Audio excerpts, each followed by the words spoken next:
Running fans, jumping fans, throwing fans, all around athletics fans, welcome to Talking in Ovals.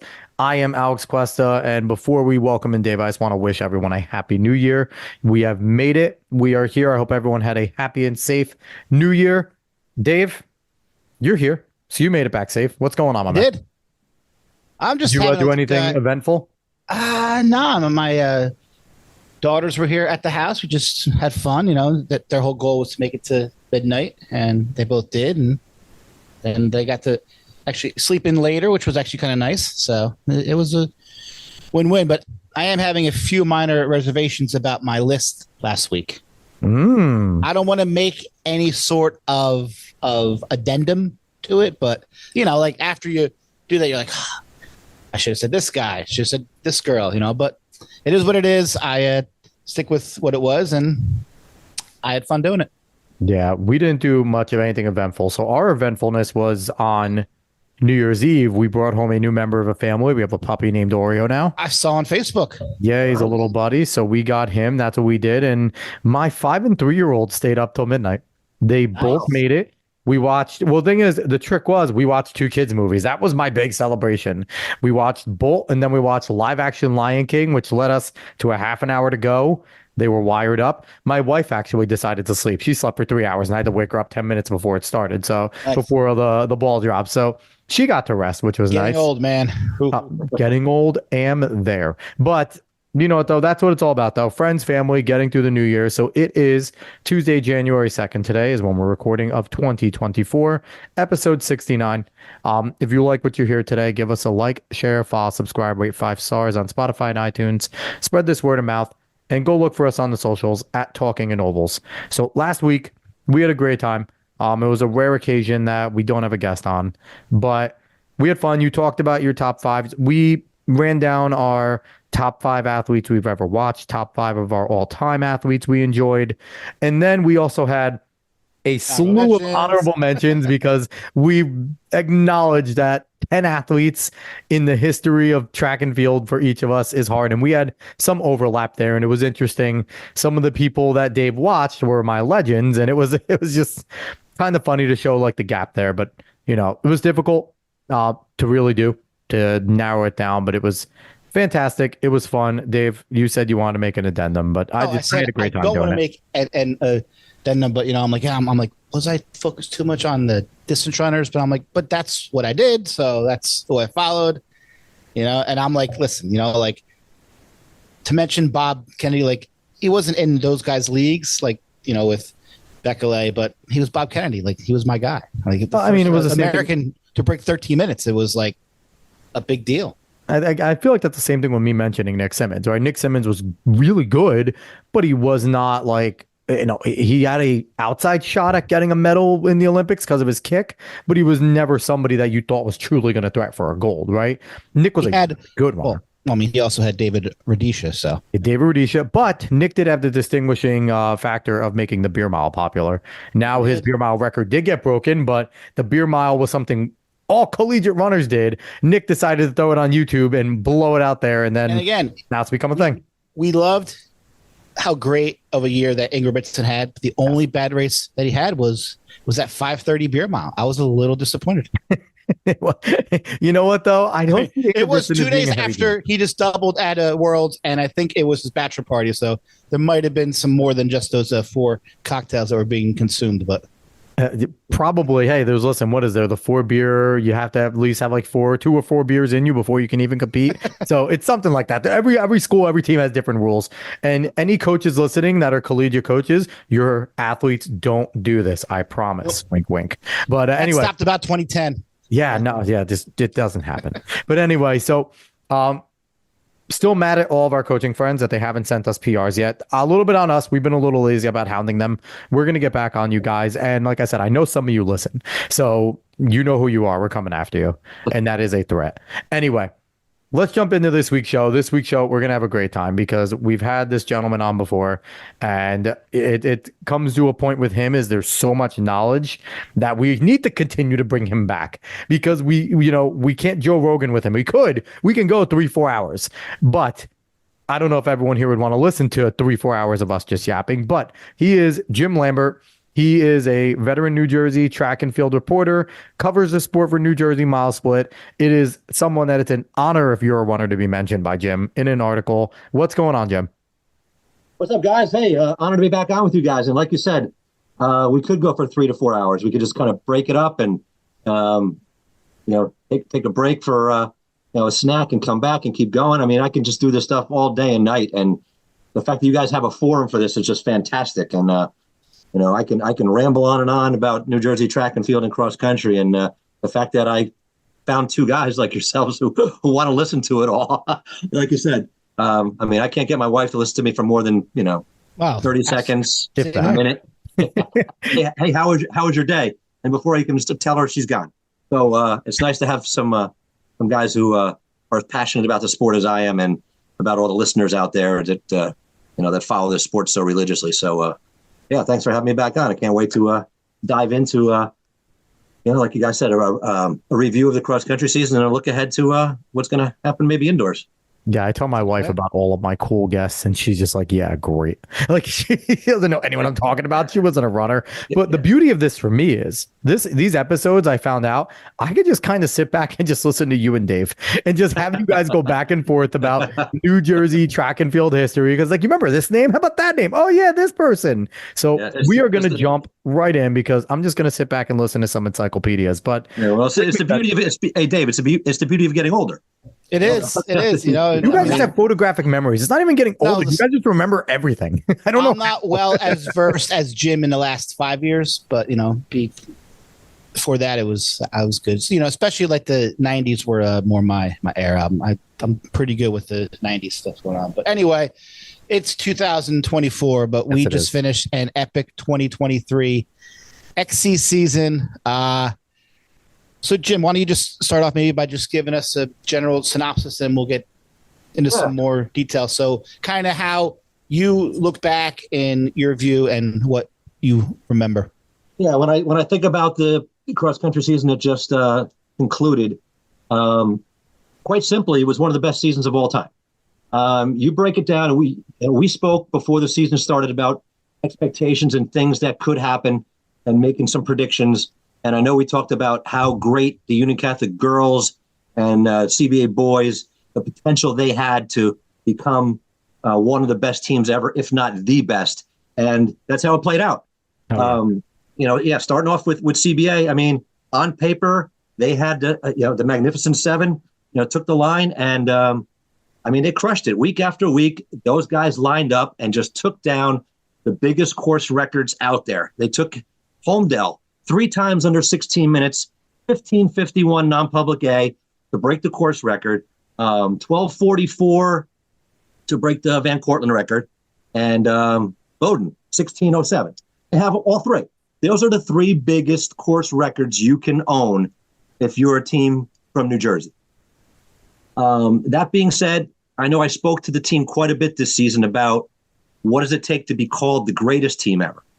Now, that's something that can be debated among people. The way I look at it, you're just throwing out the numbers. Like I said, this CBA team is the fastest team ever, the most talented team. Does fastest mean greatest, though? Well, it depends how you want to define that. Now, the 2011 CBA team won a national championship. Yeah. Those guys in 2011 wouldn't trade that national championship for the 3 course records that I talked about. No way. But this CBA team wound up finishing 6th at Nationals. They won a Nike Northeast Regional. They went out to Portland, got 6th. It's hard. You're facing different teams. This is on a different course than a 2011 team ran. The 2011 team did not come close to these times they ran. I think they ran 16:05 at Holmdel. I think they were in the 16:20s at Bowden, and I don't think they broke 13 at Van Cortlandt. And the thing is, too, it's like the thing that I think everyone needs to remember when even comparing these things, the grind of an XC season in order to get to that point where, Coach McCafferty did an amazing job this year with the team. Oh, absolutely. And the thing is, though, it's how do you get them to peak? And when you have the expectations that CBA has, they're running fast. And as a coach, it's real difficult to have these guys like, hey, dial it back. We have national title, expectations. And, it's just really difficult at that point. They get to Portland.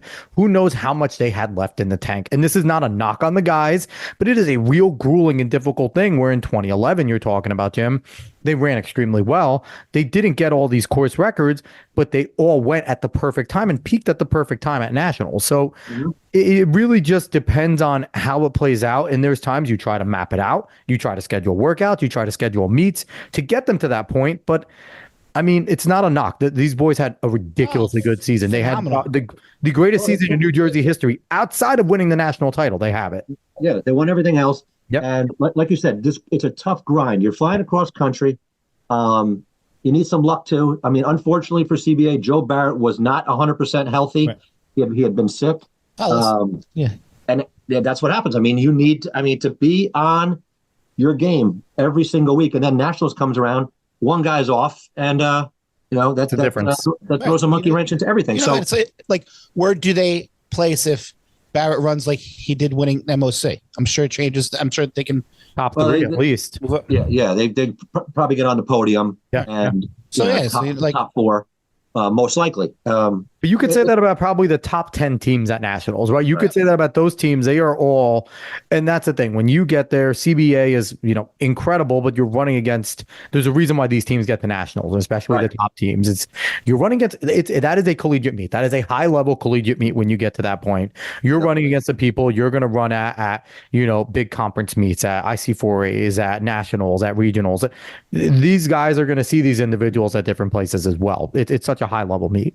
Yeah, I mean, and also you look at CBA. I look back at their 2013 team, which I felt was the best team in the state until this team this year. They match up almost identical. The 2013 team, that was Mike McClemens. He was a senior that year. He won Meet of Champs. They wound up second at nationals. They ran 15:52 at Homedale, 12:44 at Van Cortlandt, just 0.2 of a second difference in this year's team. And at Bowdoin, they were 16-14. So those two teams match up almost identical. Yeah. And I look at that as probably the two best teams in state history. 2011 team, like I said, you're not trading that trophy for course records. Never. Times. It is prominently displayed in CBA somewhere. Oh, yeah, it is. It is. But I mean, let me ask you guys this. Do you feel a team has to win, a team from Jersey has to win the national title to be considered the greatest team ever? No. I think there's too many circumstances. Like I was just going to say, I think it's hard to compare different years because, like you have to go back. Well, what was the weather like on this day at this meet? XC is so subjective. There's so many different factors. There's a lot. You're right. And I remember I was out in Portland in 2011 when CBA won, and it was back when they ran on a racetrack. And it was a swamp. I mean, people are falling out left and right, so you can't even look at the times there. And CBA closed. I mean, they were behind with like a K to go, and they closed. Gorman came on, picked off a ton of guys. I mean, that team, they just knew how to finish and knew how to win. And I mean, that's the name of the game, right? And you know what? And I think we definitely lucked out this year for the most part, weather-wise. Yeah, we did. Although that Van Cortlandt, I mean, CBA ran at 12:44.2. Oh, it was awful conditions that day. We did have a couple of Saturdays, but I'm talking more like groups and MOC. Like it actually worked out well. Oh, yeah, it was perfect. The end of the season was perfect. Otherwise, but with CBA, I would love to see what CBA ran at 12:44, and it was terrible conditions. It was. Barrett ran 12:13 there. Who knows how fast that would have been? And that's the second fastest time ever, next behind I think it was Fay Man at Van Cortlandt. They have the second fastest time ever at Bowdoin, once again behind Fay Man.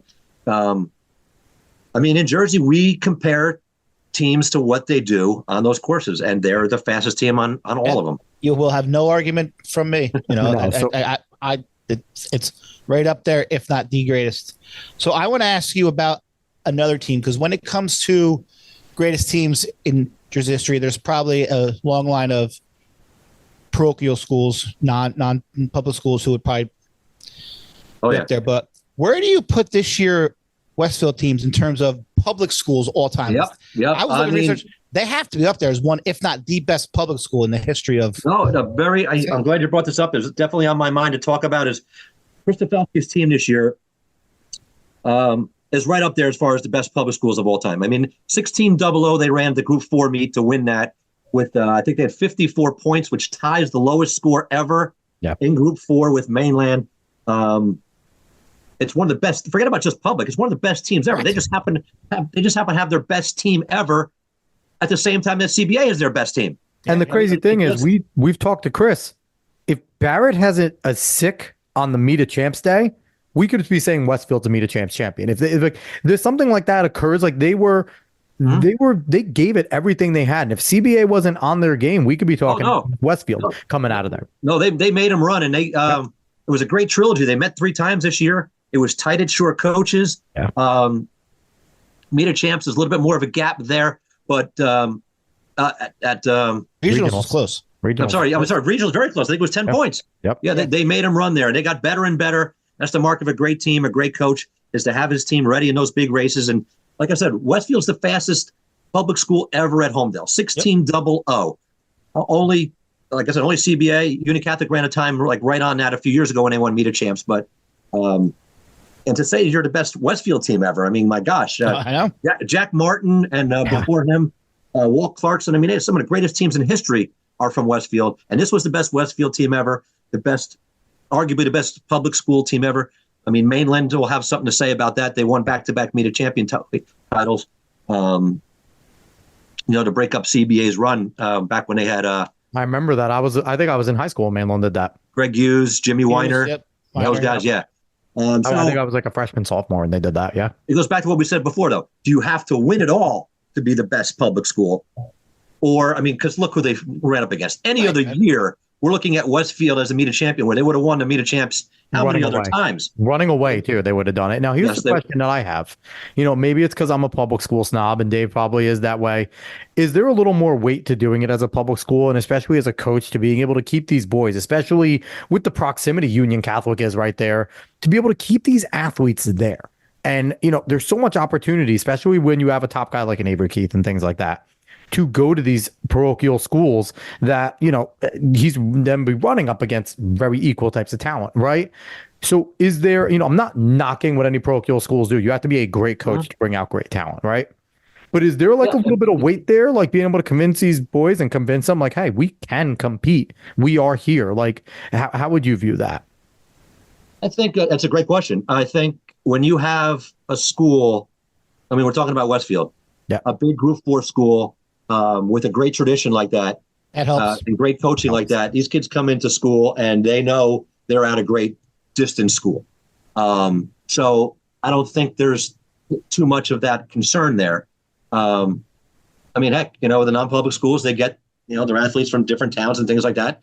And I'm sure the public schools, they lose a kid and they're what if we kept this kid here? I mean, they can all play that what if game with the runners that go to CBA or Paul the Sixth or whatever, wherever. But it's a tough situation. I mean, it's the bottom line is you're getting athletes in your school and you have to train them and you got to show up and race. And definitely, I don't know. That's. I agree. It's a great question. It's something I don't think there's a right or wrong answer to it, right? Like I know you're going to take away what the parochial schools do, and it's also, but it is, there definitely is a challenge, I think, to some of the public schools. And like I said, maybe it's me being a public school snob, and like looking at it from the way I went to. I think it depends on who the coach is at the public school. True. And tradition and history, 100%. Chris is filled in great for Jack. Like. Chris is a Westfield guy. He bleeds blue, that's his school and he has the passion and the knowledge and he's a very good coach. And Dave, I think you hit it on the head before a little bit too. You said something about, the coaching. And I think a lot of it goes to the parents too. If you're a parent and you have a runner in 7th or 8th grade and whatever high school it is doesn't have a strong program, or maybe they don't have a coach who they feel is going to get the most out of their son or daughter, well, they're going to look to see, well, what are my options here? Well, I can send them here with this coach. I have a relationship with them, or look what they've done. And at the same time, it's a decision that parents make that they feel like is the best interest of their son or daughter. And absolutely, you can't knock it either way, right? Like it's difficult. Well, they're getting results, right? Yeah. I mean, so I want to switch over to the ladies real quick. Oh yeah, Overall impression of the ladies. We talked about Union Catholic at the beginning of the year. They produced. Yeah, I mean, we saw what they had on paper, and like I just mentioned, Paige Shepard, one of the greatest freshmen to ever, Incredible. step on a cross country course. And you mentioned her the last time that you're on. You're like, "There's this girl coming in. She's a freshman." Yeah, you don't want to put too much pressure on someone who's never run in high school before, but the times from 7th and 8th grade were all there. This, you could pretty much see this coming, and she handled it great. I mean, she was the front runner for this team, and like we talked about with CBA. The Union Catholic girls team, are they the best team ever? I say, 1837 at Homedale Park. Are you kidding me? Can't argue it, record, guys, the course record was 1901 by Voorhees back when they won to meet a champs in 2000, with Melanie Thompson in 2007. I'd say 34 seconds is 34 seconds off. Is a big jump. Put that in perspective. 1837 was a second faster than what Emma Zawadzki ran to win last year at the Meet of Champions. And that was their average, right? Their average was a second faster than the winning time last year. I mean, they just blew it out of the water. I mean, Peyton Hollis, Shepard. You also have Courtney Kaiser. Yeah, you have Kaylee Kaiser. Kaylee Kaiser, her sister, Alyssa Lozano, Emmy O'Hearn, Kayla Devine, and a young group too. I mean, a lot of freshmen too. I mean, they're not going anywhere. This is the making. It's 2 in a row at the Meet of Champs. It's the making of a dynasty right here. With all these young talent, they lose Hollis and they lose Courtney Kaiser, but shout out to Peyton. Peyton's an amazing girl. We loved having her as a guest. Oh yeah, if you had her on her show, yeah, she's great. Yeah. But they answered him. I mean, it's tough when you're a young team like that to have that hanging around your neck from day one. You're number one. You're supposed to win. Yeah.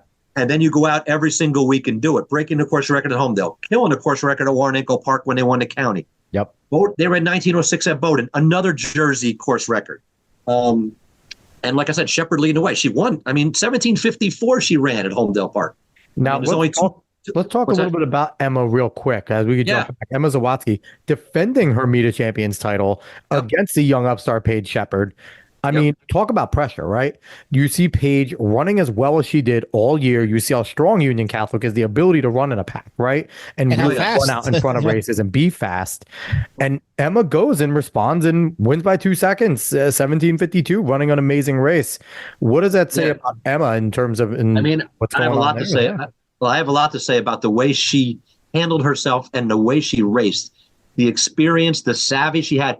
Shepard was really overly aggressive in that first half mile. She took it out. Adrenaline was pumping, and she went out real fast. Took a huge lead. I mean, you guys probably saw the videos of the race. I did. It was. She had a gap. Large. She had a big gap. Yep. Zawadzki, the experience paid off. She knew that Shepard would probably fall back to her at some point. Through the bowl, and she just methodically worked her way up, stayed patient, made a big move. And then to Shepard's credit, I mean, she came back. She came back. Zawadzki was starting to gap her after the tennis courts, going into the downhills there. You thought, okay, it's game, set, match, adios, it's over. And she hit the gas, and Shepard could have packed it in, but no. Boom, she hit the hammer one more time. It kept going and going, and she was closing in the straightaway. And it was just an epic battle between, the savvy, experienced, heart of a champion defending her title and the young up-and-coming superstar, clashing like that. And like Emma said afterwards, she goes, my gosh, I mean, this girl is everything. She's the most talented girl I've seen come in the state in a while. No one's going to beat her in the next 3 years. And it was just the perfect storm, like I said, of the young upstart and the seasoned vet. It was fantastic. And shout out to both of them, 1752 and 1754. God. Craziest part is we don't know if anyone's going to beat her in 3 years. You just don't know anymore. It's you don't. No, you don't. No, you wouldn't think so, but I mean, you don't know who's in 5th grade now somewhere, running. That's right. And that performance is, I mean, Shepard 1754. It's third fastest freshman ever there. I mean, Brianna Guess, you guys remember, and Christina Allen. Years ago. Guess, yep. And then Shepard goes and wins the regional. Yep. The second fastest Jersey time ever at Bowdoin. I mean, just a fantastic, one of the best freshman years ever. And Zawadzki, unfortunately, had an off race, had some issues during the race at the Foot Locker regional, didn't get the nationals, but her career, I mean, two-time champ, got to the Foot Locker finals. I mean, her cross country career, she goes down as one of one of the best we've ever seen to do what she's done. The happiest what do you person, think? real quick, Dave, the happiest person during that cross country race watching Emma is the coach of Colorado. Watching how she ran strategically, did not panic, and trusted herself and her strength to be able to win that race. Even when, like, as a coach watching an 18-year-old senior, fast individual be able to do that, weather the storm, amazing. That good on them. So good on them. Go ahead. And a shout out to Todd Briggs for, he coached Emma these 4 years and got her in perfect position.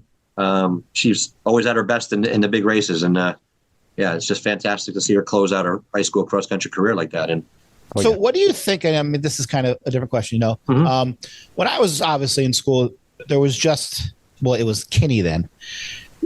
How much do you think that having 2 championships, does that take away anything, like between Foot Locker and Nike's, or do you think that it kind of adds because there's more people now that are involved? I mean, it obviously has to take away because you're not going to have everybody there.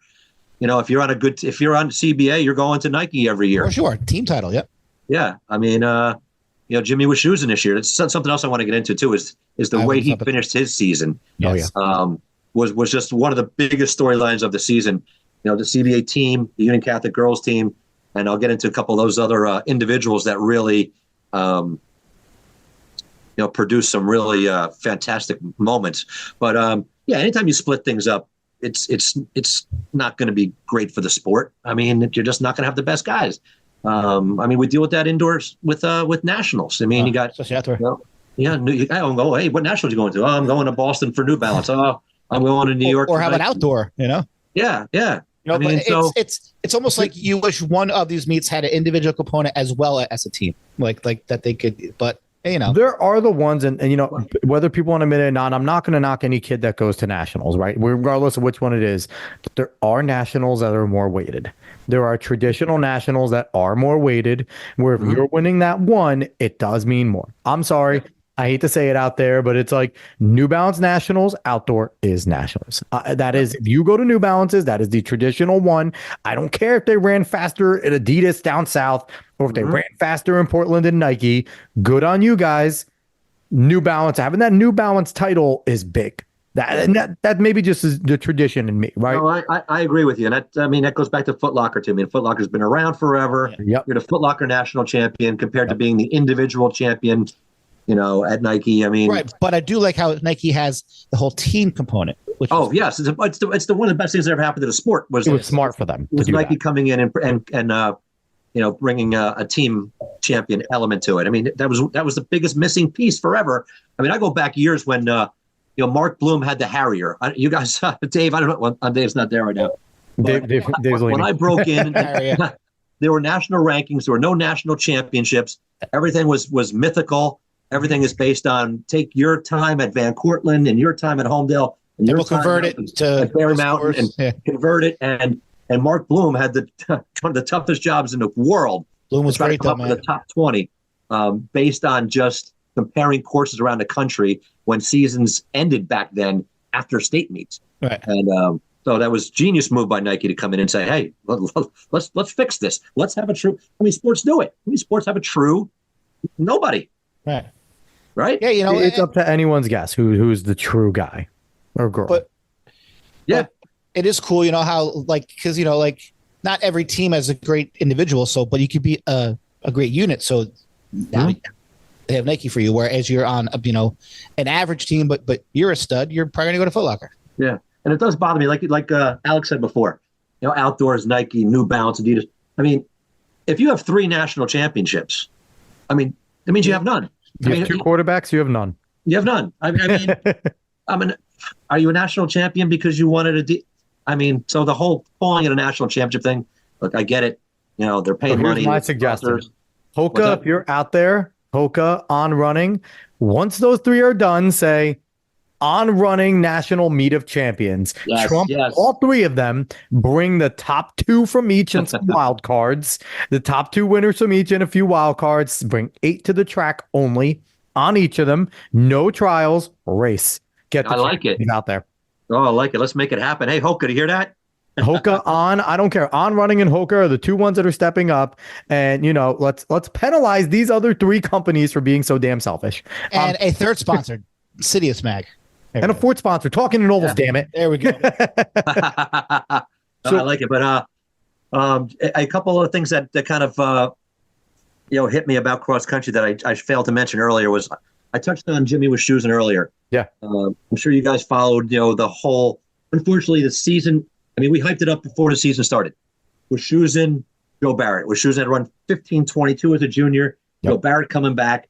It was all hyped up. These two guys and Peyton Shute too. What a season he had from Woodbury. Yeah, well, God. But unfortunately, the Wischusen Barrett thing never happened at Homedale.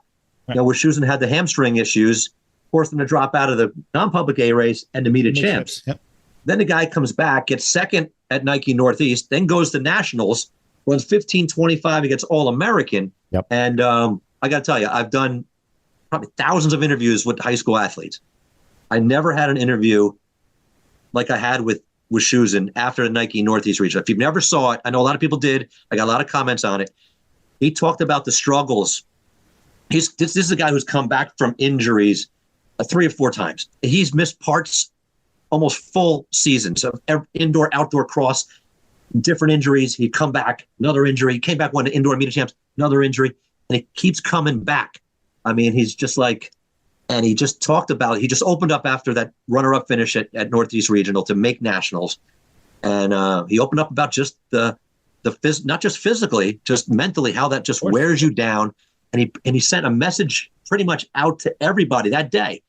Hey, you're not alone. If you have struggles, you can get through it. And it was just, man, I walked away from that saying, I can't believe that 18-year-old kid, and his emotions just poured out. And I had goosebumps. I mean, it hit the heart. And I said, you know what?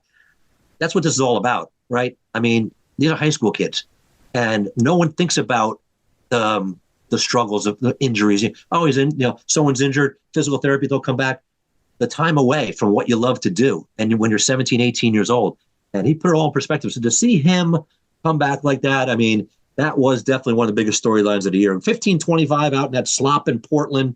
He was the 4th highest finisher we've ever had at that meet. And you look at it, Joe Rosa twice and Cheserek, and then Wischusen. Yeah.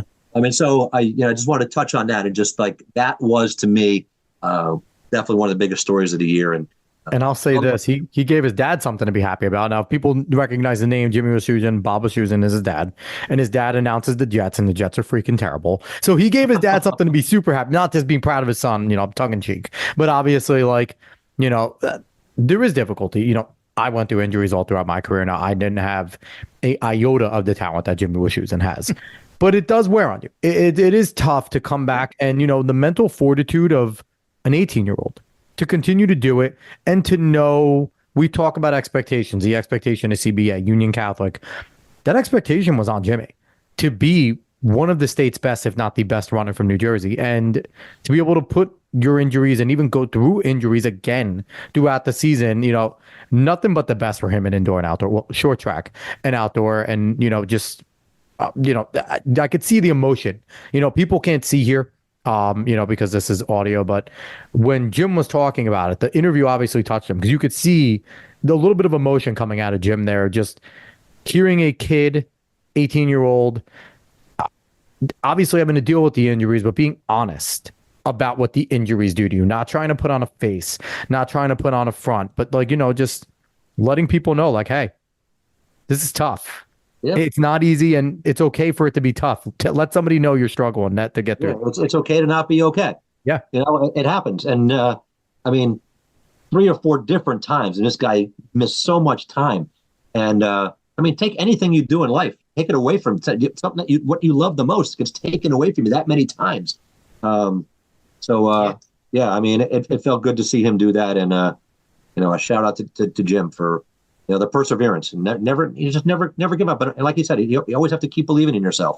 Oh, yeah. And you're going to go through tough times in life, and you just got to pick yourself up off the mat and just start throwing punches again. And that's what he did. And it's like I said, it was one of the best moments of the entire season. And like I said, it was the most emotional interview I ever conducted with a high school athlete. From what they were saying and the way it made me feel too. I mean, it hit hard.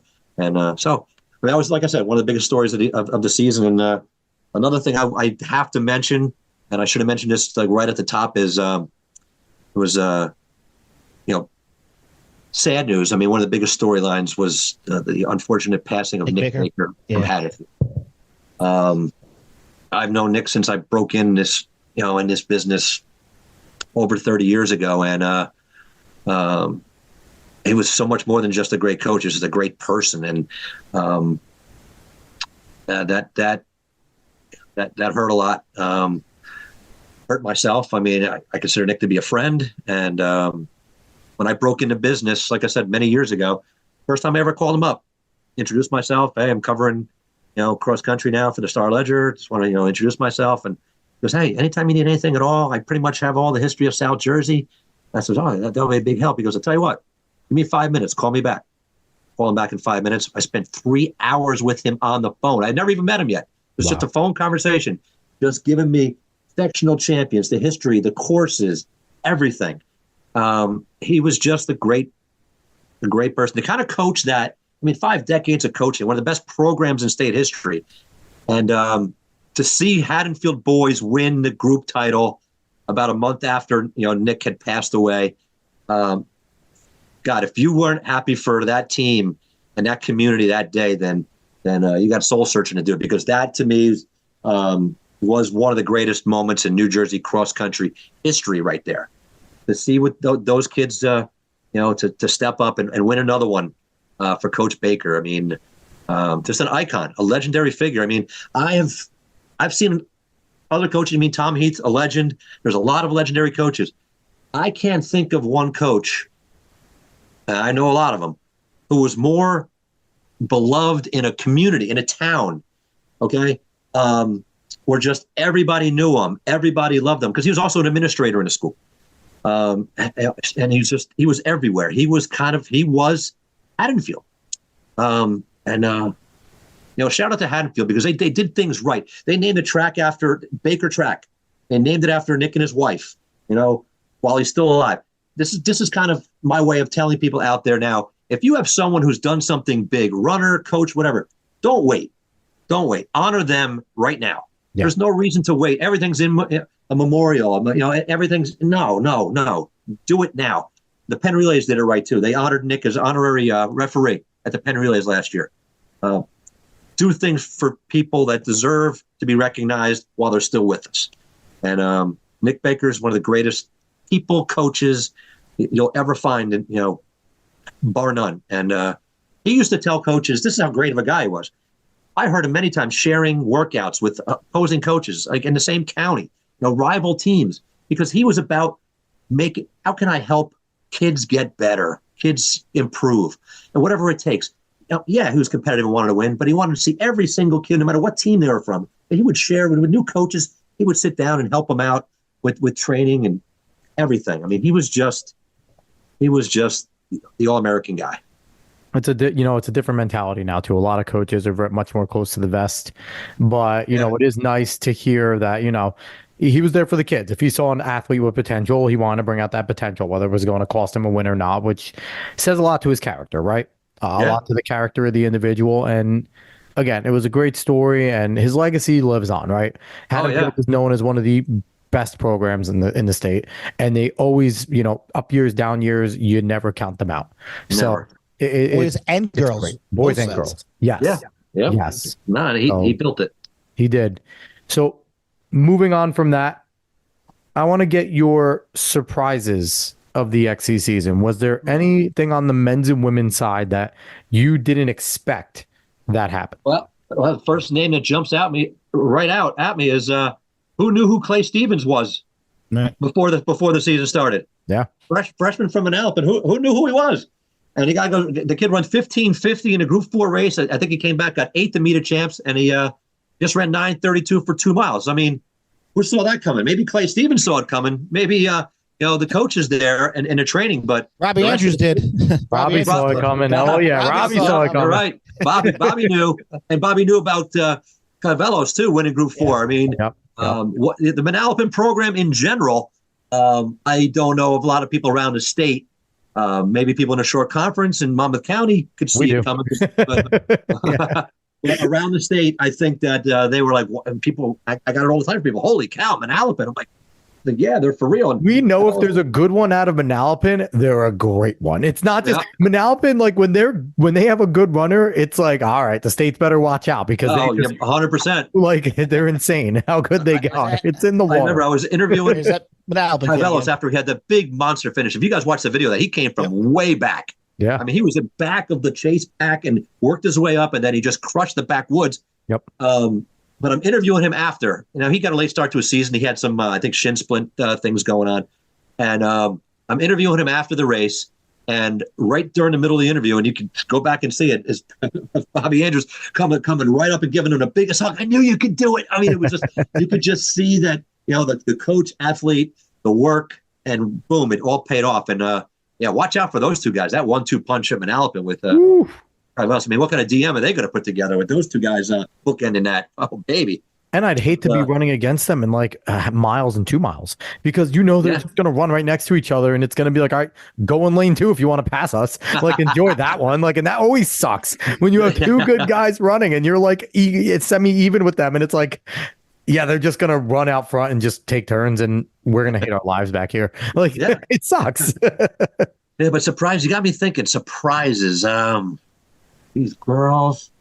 I was happy for Layla Gordon making it to Foot Locker. Yeah, Lily Gordon. Yes, I mean, wins her second straight group title. Yeah. And got the Foot Locker Nationals. Like I said, I don't want to put her under the surprise category, but she took it the next step. Right. And how about Rosemary Shea from Middletown South? How about someone taking the next big step? She got herself to Nike Nationals, led Middletown South to the state Group 3 title. So I don't know if a lot of people saw. I mean, she was always been a good runner, but she's another runner that put in the miles and got the results and took that next step. As did Luke Pash from Ridgewood.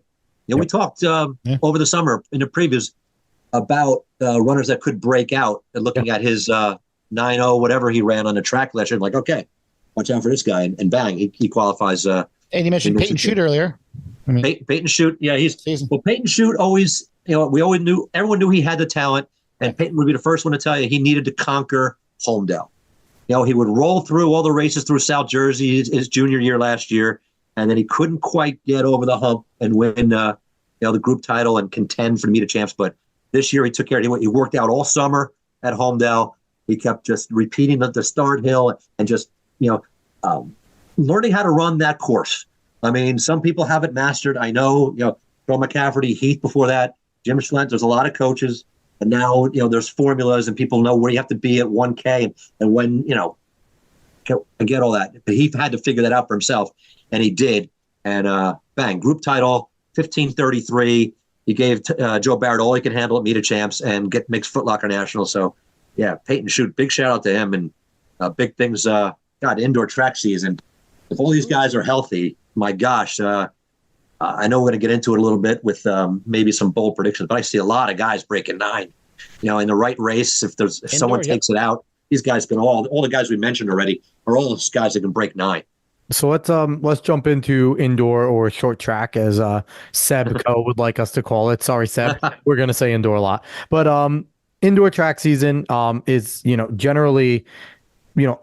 I've learned to enjoy indoor track as much as it's kind of a hellscape as a runner trying to breathe ever. But I've learned to enjoy it because in college, indoor track was our longest season here at Marist. So, you learn to love it. Boston's amazing. If anyone ever gets to travel to BU, I haven't been to the new track, the New Balance track in Boston, but it looks incredible. I would love to go up there. It looks beautiful. Jim, have you been up to that track at all? The New Balance one in Boston? I have not, but I want to change that this year. I mean, this year if I remember right, what they're doing this year, the 3-day meet is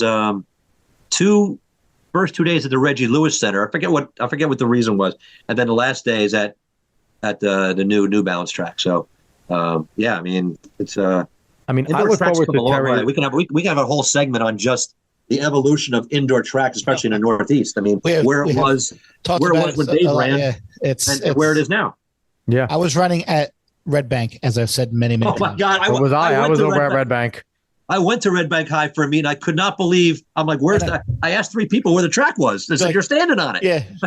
Red Bank, and it was I like remember a glorified running wrestling mat. It was like just and I'm Dave, did you 160 ever run? meters. It was 10 laps at a mile. It was brutal. Did you ever run at the Atlantic Club in Lakewood? Did you cover anything there, Jim? Where the Atlantic Club was a tennis court and they set up tennis courts? They set up tape and they put a hose in the middle of it to demarcate, and I think they only held frost off meets there. But yeah, I raced at the Atlantic Club and I looked down and it was like I think I was a sophomore and it was a few of us. I looked, I'm like, what are we doing here? Like you had to wear trainers, like you couldn't even wear your waffle racers because they had no grip. You needed something. It was the worst. Were you running? I picked Red Bank on a gym. Were you running? Because I can tell you about the Dunn Center. It was old time runners in Union County know about the Dunn Center. We got into a debate with Felsky about what was worse, Dunn Center or what was worse. Well, the Dunn Center or Red Bank. I forget how many laps the Dunn Center was for a mile. I think I think he said it was over 10. I think it might have been 12 laps, and it was basically just painted lines around the basketball court. That was it. Red Bank was a glorified rounded rectangle. You had to everyone knew to get out into lane 2 and 3 to make the turn. Like you just all did it. It was watching a NASCAR race. You had to get high to get low to come into those turns, and you kind of just did it as a group. It was awful. I saw people at the Dunn Center like hit the wall. I mean, if you on a short relay, like the short relays, baton handoffs. I mean, it was just like roller derby. People are crashing, they're falling off the track, they're hitting the wall. One guy landed into like the soda machine, like the concession area. Well, it's like when I was in high school, my old coach, Marco Leary, he didn't like running locally. So like we would always look for tracks that were like where you could wear spikes, which was not easy then. So like we would run at Seton Hall. Yeah. We would run at West Point. We ran at Lehigh. So like we would travel because Seton Hall had a great meet called Fast 10 Relays. It was like 4x2, 4x4, 4x8. Get out! It was awesome. Yep. I used to go to that meet. I used to go to that meet all the time. Love that meet. They had the Milrose qualifier there, and they had the Seton Hall games that were always like the 2 days right after Christmas. I remember runners used to come from all over. That was a fast track back then. Yes, it was. People would come to Seton. Remember Seneca Lassiter, Arkansas, back in the day? Yeah, we ran there. We were at that race because Chris Greer was in that race. That's right. Seneca Lassiter. Yep. I mean, all the stars from the Northeast would come to Seton Hall. Seton Hall was like the place to go to run fast. Like you said, it's like people look at the Armory now. Oh, got to go to the Armory and run. And it was so sad that when the Cox brothers went there, they closed their program down. There was Charles Cox and Chris Cox. Yep. When they committed to Seton Hall, I think they had Tom's River South legend also Charles Hester. Yeah, sure. That's right. I think they had Charles Hester as well. But I think they maybe had a season or two there. Both guys ran ridiculous, and then they shut the program down. Now, does Seton come back yet? They come back as a program, or are they still great gone? Program. I mean, you look at what John Moon did at Seton Hall. You're going to shut that program down. That was awful. It was a travesty. One of the worst decisions ever. Their sprinting tradition there was, I remember they had such a good sprinting tradition. Now, they had a good team, don't get me wrong, but the Cox boys went there because of their 400-meter tradition. They knew they could go and be 45-second guys there, or they could be 44-second guys there. That wasn't an unheard of thing coming out of Seton Hall. So, it was awful. They should I'm old enough to remember when Kevin Lyles, Noah Lyles' father, he ran at Seton Hall. I mean, he met his wife there, Letitia Harris. They won a Championship of America race at the Penn in a 4x4 just a few years before they shut down. I mean, there's some big time studs that ran at Seton Hall. I mean, Ryan Spoonier. Yeah, Spoonie. Yes, sir. Yeah. When Vince Cartier was coaching him when he was at Seton Hall. So let's push to get Seton Hall back as a program. That's going to be a push for this show, is to force Seton Hall administration to bring that program back. It's too damn good, and we'll have Dave go coach it. Listen, we're talking to enough high school kids. Like, we can get recruits. Dave can start recruiting. I don't know if it's illegal to do it via podcast. We will put you on the podcast if you go to. I think you guys can do anything you want. I mean, maybe as not a coach, but yeah, sure, we could do whatever the hell we want here. But so I want to jump into before that 2024 indoor. Give us some storylines that you're looking forward to for the indoor season, because now this opens it up. We got sprinters included. We got weights guys Throwers. and girls, throwers, jumpers. So what are some of the fun storylines that we should be looking out for? Yeah, well, I mean, the season's a couple weeks old already, and some things have already jumped out. I mean, sparks are flying down in Washington Township. They are. If you guys have seen what they've done down there, I mean, they just ran, was it 128 and change in the 4x2, which is, U.S. number 1 already. They have a sprinter, a Johnny Dwyer.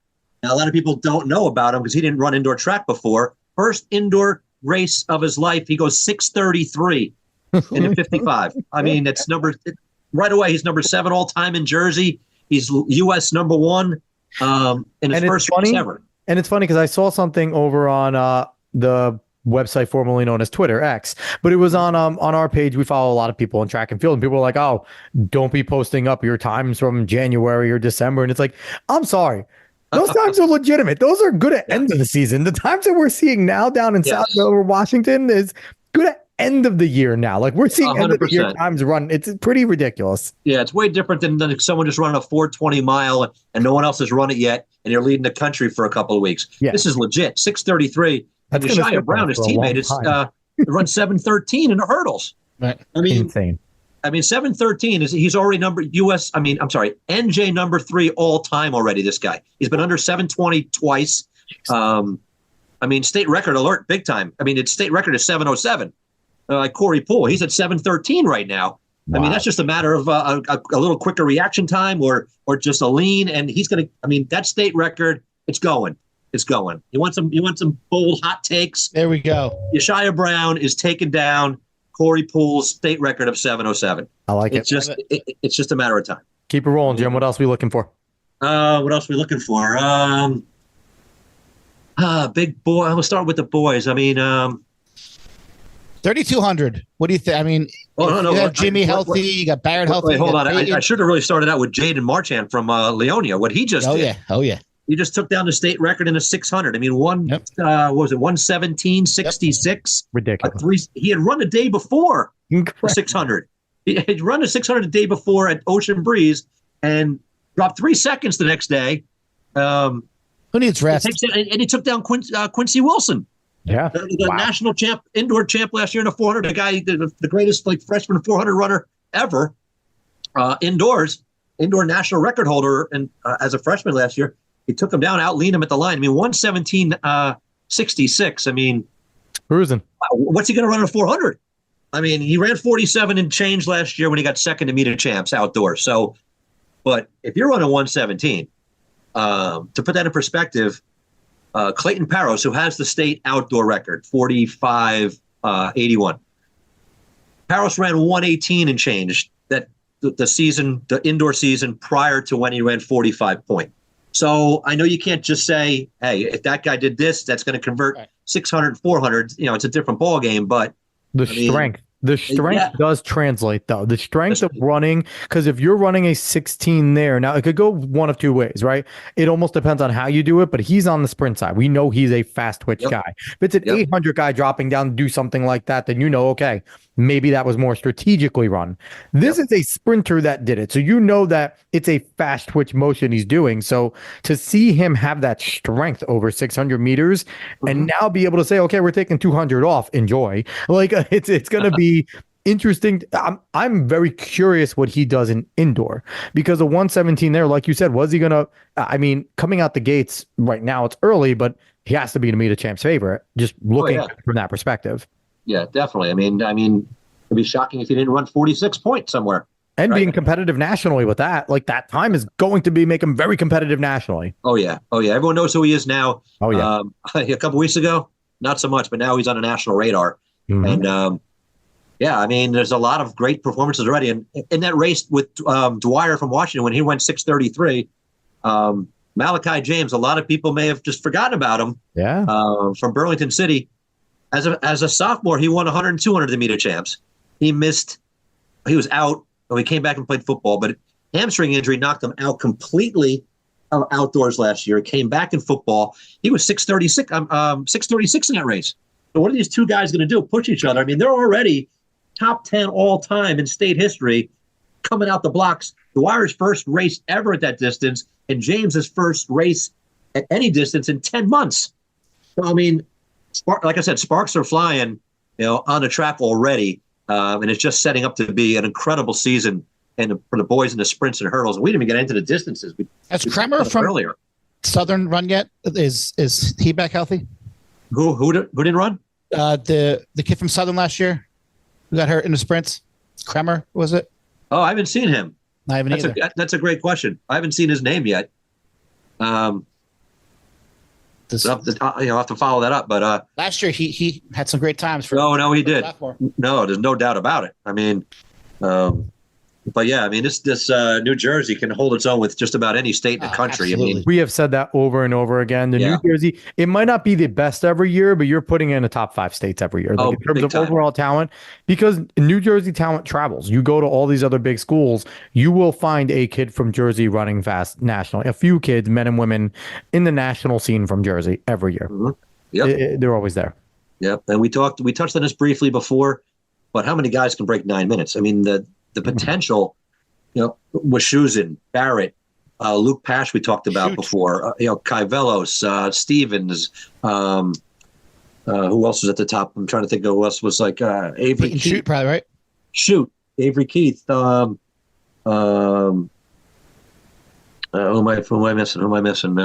We're going to see the equivalent of almost when last year when so many people broke 4 over at the Terrier. Was it Terrier or Valentine? It was one of them where a bunch of college kids just like destroyed 4 minutes. We're going to see that in Jersey. I feel like we're going to see it'll be a weekend. We'll get a weekend. We'll just be like a slew of Jersey kids just shattering 9. Oh, yeah. If they got to get in the right race. And I mean, a lot of indoors. Healthy, Yeah, a lot of indoors is keeping guys healthy and preparing for outdoors, preparing for nationals. And a lot of these guys are on relay teams. Like, I mean, what's CBA going to do in a DMR? My gosh, we talked about what Manalapan can do, or even Westfield. Westfield. Yep, and you see with Wischusen on the end. I mean, we're going to see some red hot DMRs. That's for sure. I mean, it's going to be banging. It'll be interesting to see the strategy, right? It's going to be interesting to see who they're going to put at the 12, because that's a gamesmanship, right? Are you going to put one of your top guys up there? How fast are they going to be? Because, we know what we're going to see out of some of the anchors, right? We're going to see Wischusen back there. We're going to see Barrett back there. But how else are you lining it up? Because a lot of your 1,200 guys almost translate as your faster 800 guys too. So where are we going to go there? I'm curious to see the gamesmanship from the coaches there. Yeah, I mean, CBA's got a lot of options there. I mean, they do. They got Connor Clifford could lead off. He can run the 8. They got the Falkowski brothers. I mean, it remains to be seen who their 8-4 guy is going to be, but they have a lot of guys that they always have guys 400. Yeah, they'll find a guy. I mean, Torsia will find a guy who can hit 50 or maybe even sub 50. Yeah. But like you said, it's very interesting to see how these teams break things up because Westfield. I mean, Tafelski's got decisions to make with his lineup too, and that's what indoor season has really become now with the fast tracks.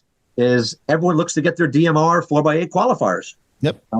Let's get into Penn during the winter season. Qualifying indoor. Yeah, the days of chasing Penn times the first couple of weeks of April, they're gone.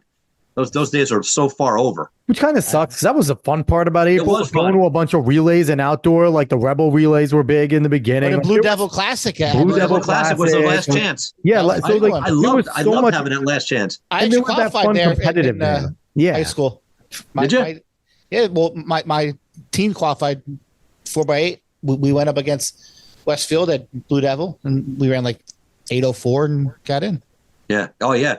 I mean, Martin would all the teams would go there. It was fantastic. You don't get those matchups anymore in April like that. The Carney Relays used to be big for that. Which sucks too, because if you're a team on the borderline, you want that competition, right? You want that competition to help drive you in. And some other teams are using them as warm-ups to just go and get some fast times. So you'd get these fast teams that go there, but now they got them and they're going to go in different directions, start focusing a little more individual when they get to the beginning. So it's weird. We sound like old Hokies. A lot has changed. A lot has changed, Dave. I know. So anything else on the guys' side we should look forward to, or are we going to jump over to the ladies? Well, I mean, the field events, Josh Heisman from St. Rose. I mean, here's a guy who won Meter Champs indoors, outdoors last year in the shot. He's thrown over 64 feet. He's already over 60. He threw 63 over the weekend. He's a guy who can be looking at 65, big numbers, a guy who can hit the podium and at nationals. So he's a guy to keep an eye on. He's really kind of in a league of his own in a shot put now. And trying to think what else in the field. What's his name? I'm sorry, the vaulter from West Marsh just made 15 feet. Cade Ziola. So there's a guy to keep an eye on, a kind of a new name out there. A big star, on the rise. But yeah, that's pretty much high jump. There's a few guys at 6'6". Russell from Weehawken just made 6'6". Nice. There's a couple 6'6" guys. Let's see if we have a 6'8", 6'10" guy this year. See if somebody emerges. They might push each other. These guys are going to see each other. And that's the thing, too. I think that's very different now, where before you kind of made your schedule, right? And you went to the meets you can go to. Now you're kind of looking and picking your spots as a coach with these talented athletes, and you're trying to figure out and think, where are because everyone knows what everyone's doing now. So you want to find out where these guys are going to be. So I wouldn't be surprised if those guys jumping 6'6" now are trying to figure out, I've already tried to map it out to be at like good jumping events, right? Together, and they're going to see each other. And I think that's also a reason why we get so many fast times now, because it's not just you go to your slate of meets. Every school goes to the meets that they go to every year, maybe one curveball. Like, no, you pick your meets based off of where you think the competition is going to go, so you can get your athletes the best competition possible. Right. Well, yeah, I mean, right now it's about seeding, trying to get the seedings for states and things. And I mean, not to just keep going back to this, but the differences between indoors now and 10, 15 years ago. I mean, there are meets almost every single day between Ocean Breeze, the Armory. Drew still has a lot of meets there. I mean, you can go. Bennett Center, South Jersey Track Coach Association has their series of meets. There's throwing meets. I mean, there are more indoor meets than there are outdoor meets now. Oh, yeah. Indoor is booming. It is every day. Yeah. Yeah. I mean, because you have to, and someone asked me about the reason why. And I said, well, you have the timing equipment set up. I mean, these are track and field facilities only, most of them. Yep. They're set up, the timing, everything's there. I mean, outdoors, I think it would be great to get a venue that was just track only they can go to every day. I mean, we have all those great twilight meets now that Cherokee does, Haddonfield does, Holmdel does.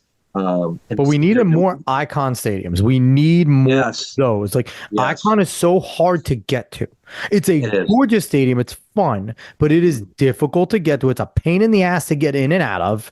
We need those in other places. We need Meet a Champ should be at Rutgers. Meet a Champ absolutely be at Rutgers. And and well, that's a whole nother. There's a whole nother segment too we can get into. Is look, I know we go to Ocean Breeze now for Meet a Champs. And that's a good thing, but we can do better.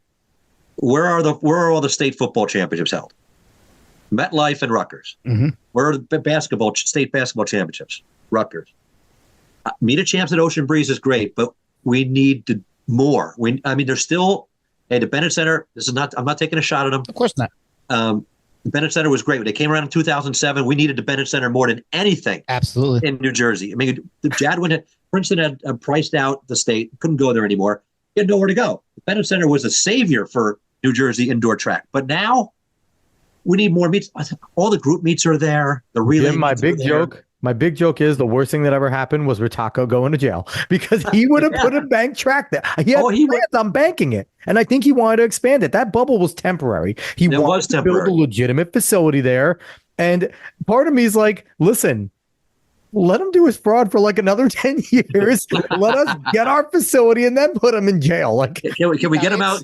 Can we get him out on parole for a little bit? Listen, he gave a beautiful friggin' basketball arena in Toms River North. He gave us the bubble. Like, yes, the guy is a sleazebag with what he did with fraud, but to say he didn't give back to that community and the people in Toms River would be a lie. He gave back a lot to the kids. I had somebody who was one of the guys who worked at the Bennett Center when they first opened, told me what the plans were. Oh yeah, it was going to be a big wellness center. They were going to connect the track to a swimming pool, bathrooms and concessions. Because look at the space there. You could, obviously, the first thing you say is, well, this is it. Look at all this room they have here. He had big plans to make that like the mega center for several different sports. Like you said, he wanted Toms River to be everything. I mean, he got wrestling down there, basketball down there. He wanted, he had huge designs, and it's my hometown. I know. Yeah, and I know, and what I remember is being in high school when it came out. The whole entire thing was this is temporary. They want to build the bank on it. They want to make it state of the art. They want to take the bubble down, make it a brick and mortar facility, make it a legitimate track space, which, hey, I'm sorry, Tom's River, y'all have money out there. Where is another rich dude that has this vision? And even listen, I'm going back to Manchester. There's money in Ocean County. There is money in Monmouth County. Money in the state. There's money in New Jersey. It's one of the wealthiest states around if you go to frickin' Bergen County. Where is somebody with a deep pocket that ran track, that got a lot from it? That's it. You got to find somebody who ran track, who's got kids who run track. Where's that? And it pays. Do you know how much that bubble has paid for itself? Oh my gosh. 1 trillion times. Yeah. You'll make money hands over fist. Listen, I'm pumped because we just got the announcement over the past year that Marist, my alma mater, is getting an outdoor facility, and hopefully down the road getting an indoor facility, which would be a game changer in New York. Because right now they run their section meets, they run all their state meets at the freaking Armory at Ocean Breeze, and it's over here in the Hudson Valley. If Marist was smart enough to build an indoor track, which I hope is in the cards in the future, the money it would make just from state meets alone, not even having its own invite, would pay for itself in a heartbeat. And that's what people don't realize. A smart businessman with a lot of money who's got kids, in track. It takes someone like that, or a couple guys like that. Like you said, we need an icon stadium. We need a New Jersey track and field stadium. There's enough swamp that someone could convince somebody to build on. Okay. I don't know what happened at Central Regional, but that was a beautiful thing, and they only had the meet champs there 1 year because of parking and superintendent. It was just this whole I remember that mess, crazy fiasco. But I remember a gorgeous facility, though. I remember talking to the superintendent about it, about when it wasn't going back there. I mean, he was hot.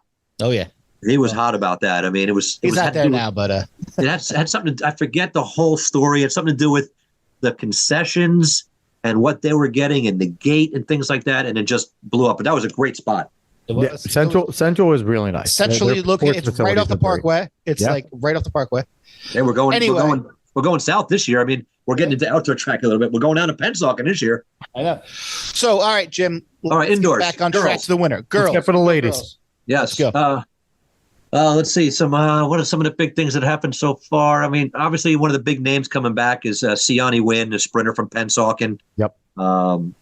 Freshman phenom last year. She burst on the scene and won 2 sprint titles, indoor meet champs, 2 sprint titles, outdoor meet champs. She's already gone at 7:04 and 55, 51, I think, this year. So, she's on top coming back in the sprints. She's looking to go sub 7, and who knows how fast she can go in a 2 and a 4. And you have Taylor Cox from Union Catholic, has been the top hurdler in the state the last couple of years, defending meet champ winner in a hurdle. She's gone 782. She's U.S. number 1 already. 782. I think that puts her number 5 all time in state history. I mean, let's see how close she can get. There's something to keep an eye on. I mean, the state record is 760 by the one and only Sydney McLaughlin. Yep. She did that as a sophomore, I believe, in 2015 when she won national. Let's see if Cox can make a run and maybe get close to that. I mean, I know she's 782 is an adjustment on a step, on a step, and a little more rhythm. Mm-hmm. And that could drop down to be a really competitive and interesting, maybe finishing second, maybe touching Sid's record. Yeah. I mean, that's something to keep an eye on, her making a run at that. I mean, the distance races, I mean, we talked about Emma Zawatsky earlier. Yeah. She basically wasted no time. She kind of capitalized on her fitness level after the cross-country season ended and jumped right into a race in Boston. And what you were 9:36, I think it was, for 3K, which puts her at like 10:18, 10:20, 10:20 for 32. So I mean, we know she's going to be there. Now it depends on, she might go 1600 meet champs. Right. I mean, she's defending meet champ winner to 16. I mean, Paige Shepard. I mean, you're going to see all those cross country studs going at it. I mean, it'd be interesting to see how Paige takes the development in indoor, because indoor, I have no doubt that she's going to be a monster. But indoor is a different beast, and I could see her taking not necessarily an adjustment period, but just maybe a race or two to figure out. Because if anyone hasn't told you yet, Paige, don't try and breathe. just race. Because in indoor, the biggest thing to me that I tell anyone that's never actually ran indoor, especially a distance runner, if you get caught up in the fact that you can't breathe, it's going to drive you nuts. Just race. Don't worry about it. Just compete, because everyone gets that burning sensation. It happens. That's right. I mean, like we've said before in the past, I mean, he has quite a resume and a lot of experience, probably more experience than we've seen from any other freshman coming into high school. I mean, yeah. And she ran 4:48 and 10:40 and 2:08. So we know the talent's there. So it should make for some great matchups. Lilia Gordon in the 3,200. Yeah. You got Julia Scrodato, who knocked off Zawatsky outdoors to win Meet of Champs in the mile. So there's it's going to be loaded. I mean, so Jim, can you remember the state having this much depth at almost every single race? Now, we've had some really deep years, right? But it seems like right now the depth on the men's and women's side in almost every single event is pretty crazy. And it used to be at times like you could pick and choose as an athlete, right? Okay, the 3,200 is a little later. I'm going to go 16. Yeah. There's no safe place to go now, I think, for anybody, because you're picking and choosing. It's like out of the fire into the frying pan or whatever it is, out of the frying pan into the fire. It's like, I can't remember. I remember there being some really good athletes or a good pack of athletes, but the depth right now and the youth really pushing these upperclassmen, I don't know if I remember too many years where we've seen something like this. No, you hit it on the head. I mean, there's a lot of heat. There's a lot of smoke on the track, as they like to say. Yeah. And no, it gets faster at the top. The depth, the number of athletes who can run, girls under 5 or guys under 420. The bar just keeps getting higher and higher and higher, faster and faster. And like you said before, you can't pick another event. Oh, I can win that. What I'm finding that's happening more now is athletes are saying, oh, where the best guy is going, because I want to get in that race. I want to get on that pain train, and I want to drop a big PR. And I'm going to do that by latching on with Barrett and with Schusen and Luke Pash. And so that's what's happening more now is guys aren't, and girls too, they're not dodging each other. They want to get in those fast races. I mean, that's what the sport's all about, right?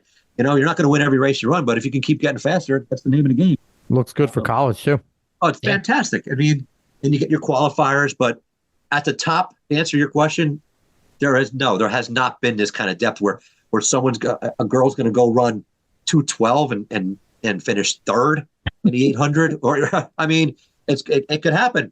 It could definitely. I mean, Sophia Day just ran 2:13. Paige Shepard's run under 2:10. Hayden Hollis has run under 2:10. She's defending champ. I mean, and Sophia's one. Angelina George has run 2:11. That's right. I'll say this. That's right. And Clemmy Lilly. I don't want to forget Clemmy Lilly from Rumson. I mean, who I think could win the Meet of Champs in the 800 after she only lost outdoors by a step.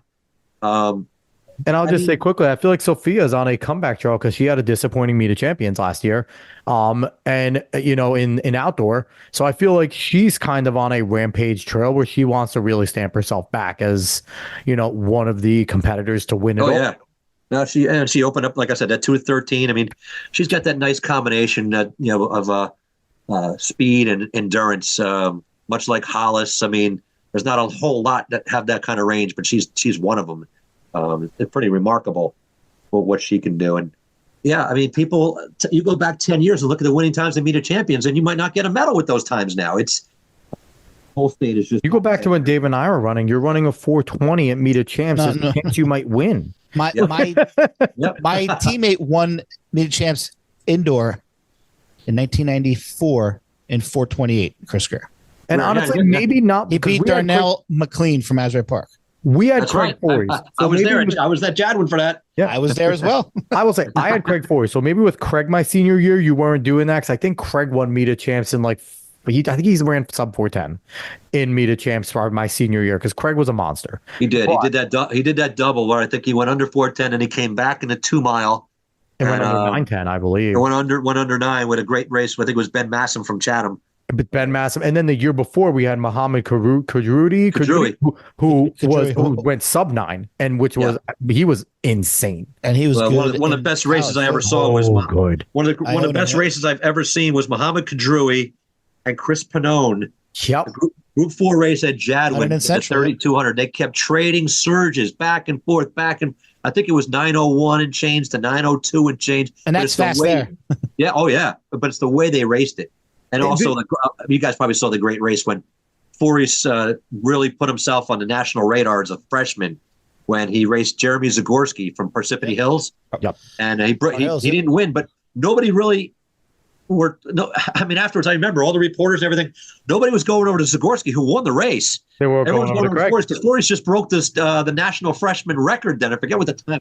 I want to say he ran 9. I want to say it was 9:20, maybe 9:15. Maybe it was like 9:15. It was like a 9:16. It was something like that. It was somewhere like that. I mean, obviously that record's dropped a lot since then, but it was like, I was like, who is this kid who had what's the size of what's?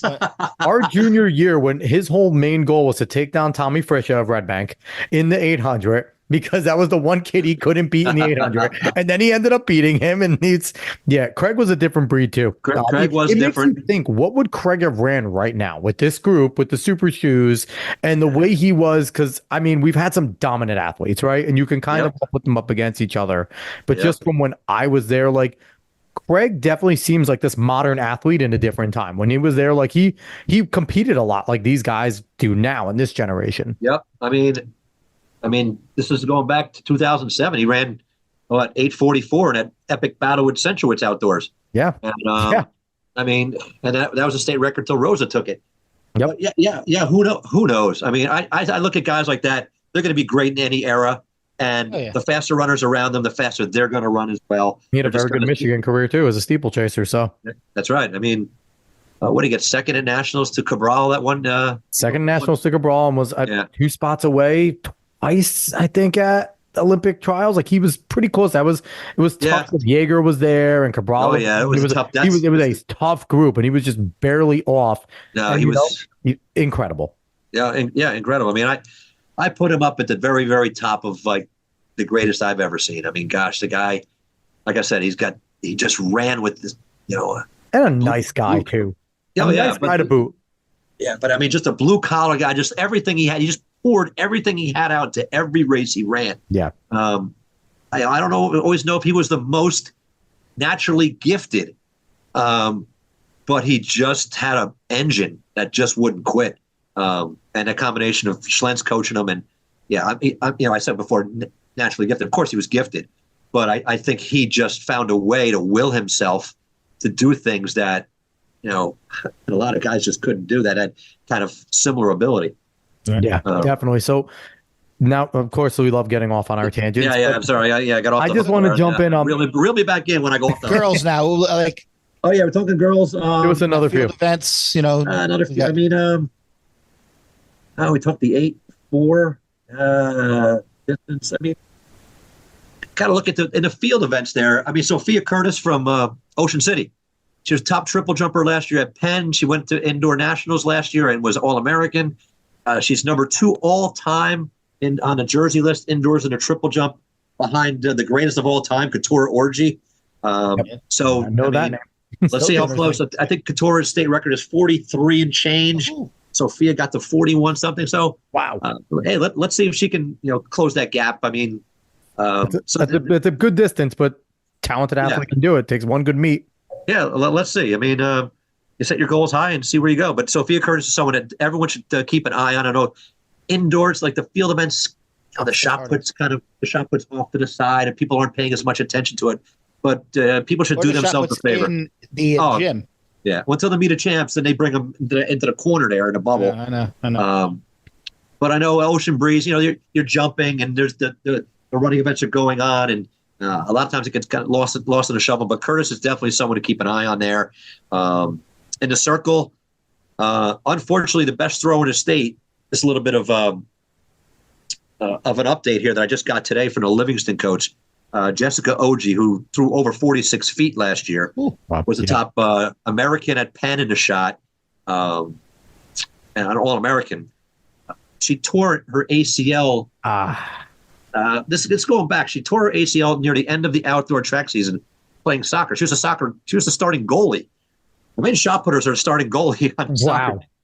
And but she tore her ACL playing soccer, and I knew we were going to be talking tonight, so I wanted to get an update. And she's doing physical therapy. She's hoping to get back by the end of this indoor season. They're not sure yet, but obviously, hey, Jess, if you're out there listening, obviously pulling for you to make a nice big comeback in a circle there. And I mean, like I said, she's 46-footer, and without her right there, another Essex County thrower. Advice to Jess, and you've heard this from everyone: don't rush. Yeah. Get healthy. Take it from someone who battled injuries, rushed back all the time, and had an awful college career. Don't rush. Don't worry about missing that meet. Don't worry about it. There's other meets. Yeah. You will be okay. Do not rush. Yeah. No, I get the feeling that they're taking their time. They're not going to bring her back until she's 100%. Absolutely. She got too much of a bright future, but until she comes back, I mean, Madison Stevens from Columbia, Essex County is the home for a girl shot put right now. She's been over 42 feet. She's the state leader. She won Meet of Champs. She's really the one to keep an eye on right now. She recently committed to Rutgers. You'd be happy to know that, Dave. And I will. I'm cheering for Rutgers too. State. I can't not cheer for them. State. Those kids university. Home. Oh yeah. Big win over at Miami in the bowl game. That's right. Now that and a big recruit today. Big recruit, quarterback from Minnesota got transferred. Yeah, you got the transfer portals working. I mean, that's what they needed, right? I mean, how about basketball? We can have the number 2 recruiting class in the country. Rutgers football. I know, but they have the number 2 recruiting class in the country for Ace Bailey basketball. And basketball. Yeah, Harper. Ace Bailey coming over, and Harper. Harper, yeah. Yeah. No, big things are happening on the banks. Oh yeah, absolutely. So Jim, all right, what are your 5 bold predictions for this upcoming season? 5, Jesus, you're limiting 5. Oh my gosh! All right, 10. All right. I don't care. No, give us a few. I mean, we touched on some of them before. I think that Yeshia Brown from Washington's going to take down that state record in the hurdles. Like I said before, he's 7:13. He's just got to get to 7:07. That's a blink of an eye right there. I mean, that jumps out at me. I think Union Catholic girls in the 4x8. The national record, they were second last year indoor nationals. They came back and won outdoors. You're adding Shepherd to that 4x8 with Hollis, and remains to be seen how that's filled out. Could be Kaiser. They have a lot of half milers there. But the national record's 8:08.02. Cuthbertson ran that last year when they beat Union Catholic, who went number 2 all time, 8:48.86. So it's 9:08, right? What's that? What's the 8:48. 8:48. Okay. 8:48.02 is the magic number. Jesus. So it's running. Do I want to predict they're going to break it? I don't know if they're going to break it. It wouldn't surprise me if they break it. I know it's on the radar. They're all healthy. They could take a shot at that. I mean, that's definitely something to keep an eye on. So bold prediction: they break it. Yeah, give it to them. Take it. Yeah, buddy. Why not? I don't want to remember when I'm wrong, but I'll make sure a bold prediction. Right. On the men's side, who's your 3,200 meter champion? Everyone's healthy. Everyone's healthy, and everyone that we predict would run in it is in it. Yeah, you put them in. I had a feeling he'd put me on a hot seat on this one, and absolutely. 3,200 is the hot number, I think, this year. I don't think it's more than the 16. It is. I mean, I picked Wischusen to win Meet of Champs in cross country before the season started. Mm-hmm. Now it didn't work out with injuries there. We never got to see the showdown. Yep. I think he's the guy to beat. Last year he missed a lot of time and came back and won the 3,200 at the Meet of Champs with a huge last 600. And he just sat and boom, he just went to the whip. I just think that he's got a little more speed than the rest of the 2 milers, and when it comes down to that big move, he's gonna be the guy that makes it. And are we expecting a tactical race? Are we expecting a big sub-9 floating right around 9 tactical? What are we thinking? Who knows? Is some guy going to go out in 4:25, 4:30 and set things up for a crazy 8:50 kind of race? Yes. And here's the thing. If you are one of those guys that's in that race and you're not named Barrett, Wischusen, or like some of those guys, run a 4:25. That's your only chance. You have to. I said before how a lot of guys are going to go under 9. Yeah. And that's got to be the place to do it right there. 850s. I mean, these guys These guys can drop big negative splits. Crazy. We're talking about a bunch of guys breaking 850 in a meet of champs. Like, I don't know about I don't know about I'm not breaking nine. I mean, breaking nine. Like, usually it was like maybe a guy or two is going to break 9 at the top. Now we're talking about basically the whole heat. There's a good handful in the heat that can break 9. A handful in the heat that could. Like, it's crazy to think. It was not out of the realm. Yeah, well, you know what I think about is I'm one of those guys that looks at Comdale times and what guys over years have done who've run 1530, 40, even faster, and what they wind up running on the track in a 2 mile. And guys that run in the 1520s at Homedale, they break 9. Yeah. You go down the list, they're all makes sense. I mean, it does. And Barrett went 1521 this year. Shoes has got a 1522 on his resume. There's Peyton shoots at 1533. These guys are all sub 9 guys. I mean, they are as talented as Liam Murphy was a few years ago in high school. Jack Jennings, they had that epic finish. Devin Hart and Murphy, remember that race in a bubble of all places. Yeah, that those guys went under 9. Great, that's fast. That is fast. Yes, yes. That's a bubble. My God. So yeah. I mean, bold prediction is maybe we get everyone who gets a medal. I don't know if they're all going under. What do you want a bold prediction? How many guys can go? Barrett, Wischusen. Throughout the season, maybe not in one race. Give us a number of guys throughout the season. Give me like a number. How many New Jersey guys break 9 minutes in 3,200 this year? And you got to remember that's factoring in going up to Boston, running at the Armory, running at Ocean Breeze, like a lot of places to run fast. I'm going 4. I like that. That's a good number. Going 4. It's hard to do. Oh, extremely difficult. It's really fast. There's a reason why. You look at the all-time state list. There's a reason why there's not 50 guys on it under 9. I mean, it's hard. Yeah. Oh no, it's extremely difficult. So how many more predictions? What else we got? How many more you got? Oh boy. We're gonna put only clip this part and put it out there. yeah. And make sure you run this back when I go 5 for 5. Josh Heisman's going over 65 feet in a shot. Okay, I like that. It's a good one. Giving him a 1. It's not a big stretch. He's at 64 last year. Let's see. What else we got? Looking for different events.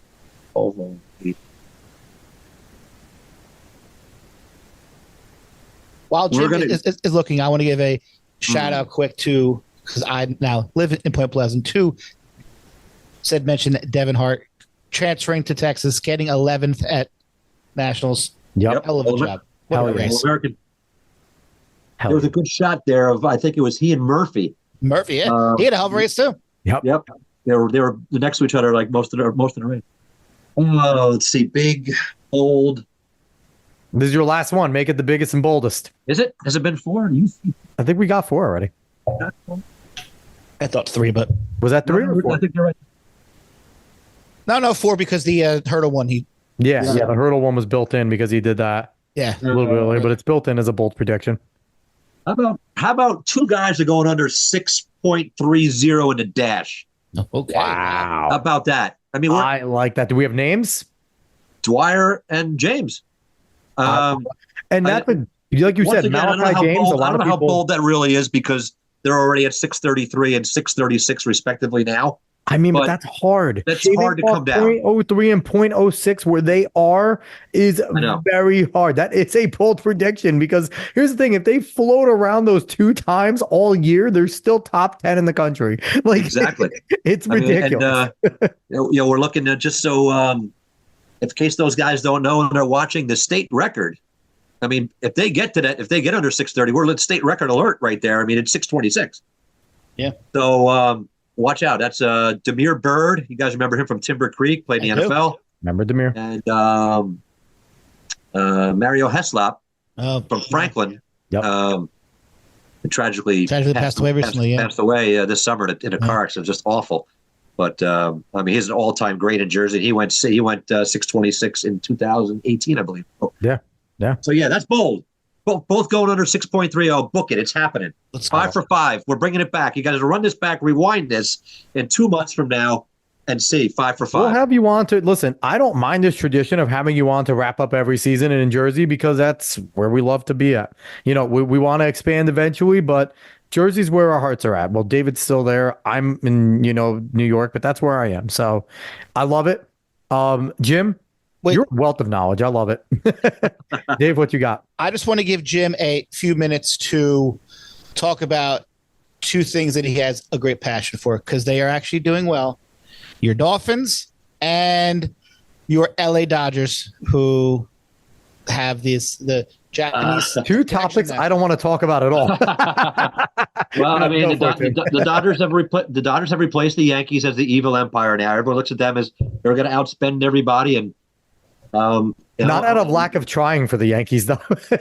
Oh, I mean, everyone's We only trying. offer $300 million. That's it. Everybody was in on Ohtani and Yakamoto. I mean, everybody wanted those guys, and Yeah. I don't know. LA seems to be the destination, that where guys want to play now. It And, also helps when someone defers $68 million every year. and I think it was pretty obvious when that happened. If you just kind of follow, the all the hints there. I mean, that's why Ohtani did it. He was setting it up so the Dodgers would have money to give to his buddy. I mean, that And was you know pretty what? much. For a guy like Ohtani with the sponsorship deals he's going to get and He's things not like missing that, money. it's not anything. Listen, getting paid $200,000 in California off of $2 million is not a big deal to him, Right. because the taxes are going to bring him down so low. He might Exactly. see He 10% of it, but it doesn't matter. There's a guy who doesn't care when he gets his money. He's going to get his money, and he just, I don't know, it's kind of refreshing in a way. He just loves to play ball, and He's the Babe Ruth of all time right now. He really is doing. I don't think people realize that. Sorry for trackies that don't like baseball. What Shohei Ohtani is doing, people don't appreciate, but we're going to look back at it and go, we always talked about the Babe doing this, and we witnessed a guy pitch at a Cy Young level and hit at one of the top 10 in baseball every year. It is astronomical, and be on the Angels all this time and still lose games 10-3 because him and Mike Trout got 3 runs together. Or they would get 6 runs between the two of them and they would lose 10-6. That was just what a failure by the Angels organization. But that's a whole other thing. But let's just hope Ohtani, for his own sake, after the surgery, can come back and be at least close. I mean, this is his second Tommy John. He'll be fine. No? Yeah. He's just I feel like his generational talent is just so. I don't think his body actually, he doesn't care what it thinks. He just does things. Not good. Yeah, so you can talk about your Dolphins. Let's hear about your Dolphins. As a Jets fan, you're allowed to go. I mean, I'm not the best week to brag. No, I mean, I had a great Christmas Eve, with the walk-off field goal by Jason Sanders to put him in the playoffs. But to me, and I saw a stat today that the Dolphins are only one of, I think it was 4 teams that have been over 500 4 straight years. And it didn't even hit me. It was someone tweeted it out. It was the Steelers, the Chiefs. They're all in the AFC. Steelers, Chiefs, Dolphins, and maybe the Bills too. I couldn't believe that. I would say Ravens maybe. They might have had one. Ravens might have had. Were they down last year because they lost Lamar and it was a Hundley show? Yeah, they might have been down last year. But so here's a question for you, quick, with the Dolphins. Does it concern you that their signature win this year is against the Cowboys, and then every other team that essentially has been good in championship caliber, they haven't looked great against? Now, granted, having Hill out for a little bit and stuff hasn't helped, but you get Acham back, you still have Mostart. That offense should still click even with some of the weapons out. My biggest concern is the injuries right now. Like every team's the NFL. It's a hurt sport. It's a hurt business. Everyone's dealing with injuries. But the list right now is they have 4 guys that are probably Pro Bowlers who are out for the season. Yeah. Both edge rushers are gone. Bradley Chubb and Jalen Phillips. Yeah. Chubb shouldn't even been in that game Sunday. Yeah, that's been a hot debate too. Is players want to play? You have to have guys out there. I'll say this as a former football player. If you're a football player and you're there, if you could walk, you play. You don't care. No one could stop you. And these are grown men making a lot of money. It is hard to tell them no, especially a guy like Chubb, who is an amazing player. And it was a non-contact injury. Yeah. And same thing with Jalen Phillips on Black Friday. He was rushing the passer. The ball. Where was it at? The stupid Meadowlands field, or whatever the hell it's called now, MetLife Stadium. Everyone's getting how many torn ACLs and how many Achilles injuries are? Yeah, that's a whole other topic. The NFL has to address that. But a joke.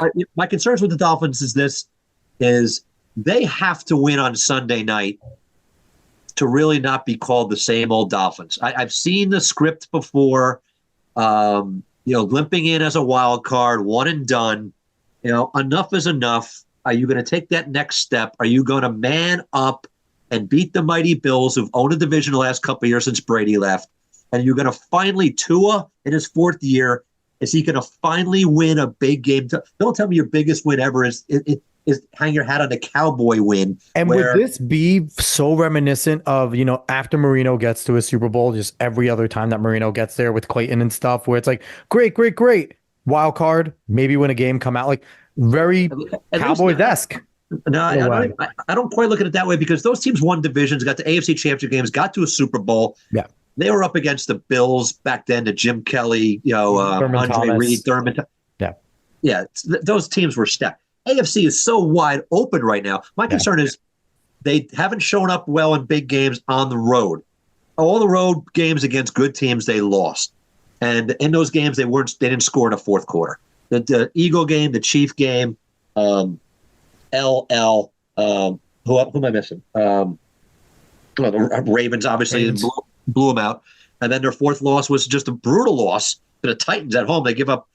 They're up by 2 touchdowns with 4 minutes to go and blow the game. So putting out all that aside, they need to win the division and get a home playoff game and win that playoff game to not be the same old Dolphins. They lose, they go to Kansas City, they get bounced, and it's how have they improved since last year? Last year, all the talk was, they made the playoffs, but they didn't have Tua down the stretch. He was concussed, he was knocked out. Well, now he's here. Let's see him win the biggest game of his NFL career on Sunday night. Get it done. And have a home playoff game so Jim Lambert can keep his promise to his daughter. That's the biggest reason. Yeah. And you know what? With the NFL, they can't tell you. Sorry if we're boring. Sorry if we're boring all of our track and field. Sorry, track guys and girls. But, you can turn it off now. but the NFL won't. Like, my daughters are like, hey, can we book this already? I'm like, well, first of all, we don't know if they're going to have a home playoff game until Sunday night. They've flexed the game out. On top of that, though, the NFL has 2 games scheduled Saturday, 3 Sunday, and a Monday night game in the first round. They can play any one of those, so you can't book anything. Flights, it's really difficult. You just have no idea. I wish they would just say, if this, and this happened, here's the schedule.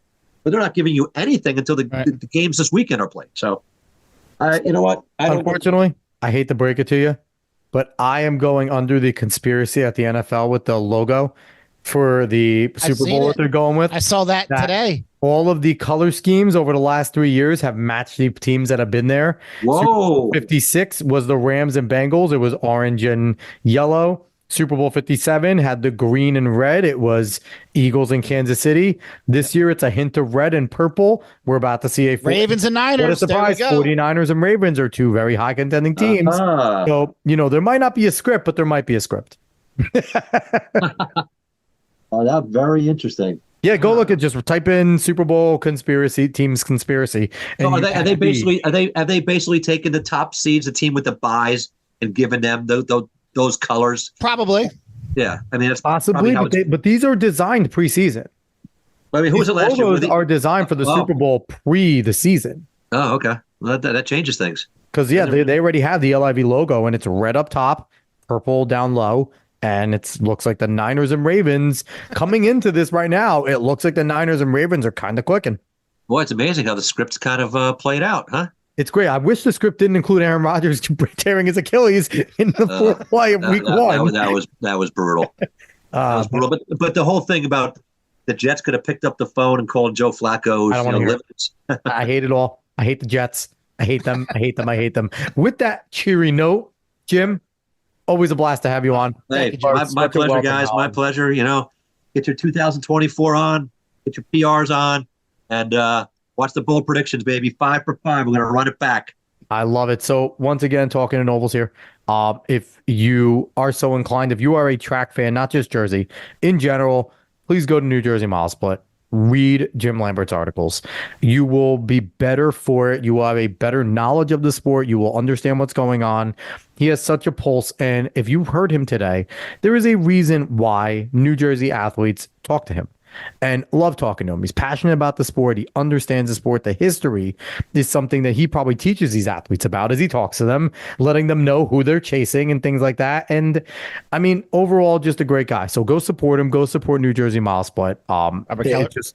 Robert Kellett, obviously he was on here, but just, they're doing a great job. Jim does a great job. And Dave, anything else before we jump out? Yeah, I just want to say I'm not sure if Jim or Rob had anything to do with this whatsoever, but I just checked my Flow Sport app on my Fire Stick, and you can watch every state relay race, every state sectional group, all on the app now. So you don't have to watch it on your phone. Anybody out there who has the Flow Sport app, they have the NJSIA. All the state meets will be on.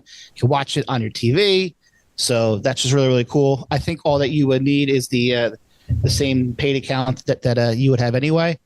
Yeah, log in onto your That's awesome. TV, and then you don't have to watch on your tablet or phone. You can watch in your living room, which is what I will be doing starting January 10th. I'll be watching on the Flow Sports app, right on my TV.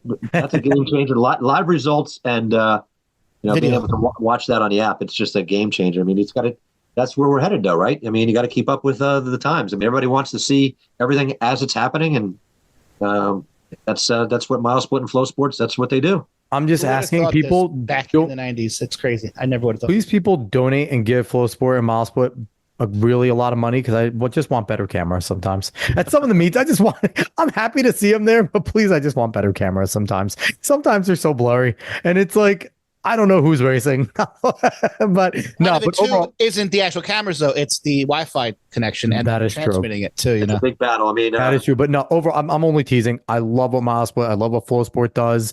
Sidious Mag. So many people out there that, more people than you may realize listening right now that is passionate about the sport, that is always trying to, get the sport, more notoriety and things like that. So also go follow Jim on X, Twitter, whatever you want to call it right now, Twix, at Limbo2126.